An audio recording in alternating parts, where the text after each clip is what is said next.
మాకు ఇంకోటి చేయకపోతే కాముకుంటామేమో కానీ పార్టీని తక్కువ చేసి మాట్లాడితే మాత్రం ఒక్కొక్క ఎమ్మెల్యేకి వేదికపై నుంచి చెప్తానా, కార్యకర్త కష్టాన్ని కానీ పార్టీని కానీ తక్కువ చేసి మాట్లాడితే మాత్రం ఊరుకునేది లేదని చెప్పి తెలియజేసుకుంటానా. ఆ విధంగా పార్టీ కార్యకర్తలకి గౌరవం వచ్చే విధంగా, పార్టీ కార్యకర్త తలెత్తుకుని ఉండే విధంగా మీ నాయకత్వంలో ఈ రాష్ట్రంలో పార్టీ ఎదగాలని చెప్పేసి నేను కోరుకుంటా ఉన్నా. నాకు ఆ నమ్మకం కూడా ఉంది. ఎందుకంటే సంస్థాగతంగా జరిగినటువంటి ఒక నిర్ణయాన్ని నేను బయట బహిర్గత పరచకూడదు, అయినా కూడా చెప్తాను, నేను మీకు అందరికీ కూడా చెప్పాలి. కాబట్టి గత సంవత్సరం రోజుల నుంచి నామినేటెడ్ పదవుల విషయంలో మీరు ఈ పోస్ట్ మీకు ఇస్తాం, మీరు ఈ పేర్లు పంపండి అనేటువంటి పరిస్థితి రాష్ట్రంలో ఉండేది. ఎక్కడ కూడా మనం అడిగినట్టు వాళ్ళు ఇచ్చేటువంటి పరిస్థితి లేదు. వాళ్ళు ఏం అడిగితే దానికి పేర్లు మనం పంపించేటువంటి పరిస్థితి ఉంది. అనేక సందర్భాల్లో నేను రాష్ట్ర పార్టీలో మాట్లాడాను. ఇలా కాదు, కనీసం కొన్ని పదవులైనా మనం అడిగినట్టు వచ్చే విధంగా సంవత్సరం రోజుల నుంచి ఎటువంటి ఉపయోగం లేకుండా పోయింది. మాధవ్ గారు అధ్యక్షులైన వారం రోజులకి జరిగిన మీటింగ్ లో నేను వారి ముందర ఇదే విషయాన్ని ప్రస్తావించాను.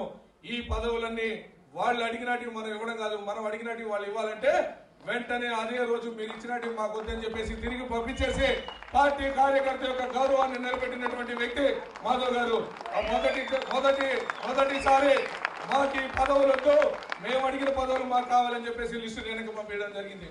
అదే విధంగా రాబోయేటువంటి రోజుల్లో కూడా ఈ రాష్ట్రంలో పార్టీ కోసం కష్టపడినటువంటి కార్యకర్తలు, పార్టీ కోసం చెమట వచ్చినటువంటి కార్యకర్తలు, పార్టీ కోసం లాఠీ దెబ్బలు తిన్నటువంటి కార్యకర్తలు, పార్టీ కోసం జైలుకి వెళ్ళినటువంటి కార్యకర్తలు ఉన్నారు.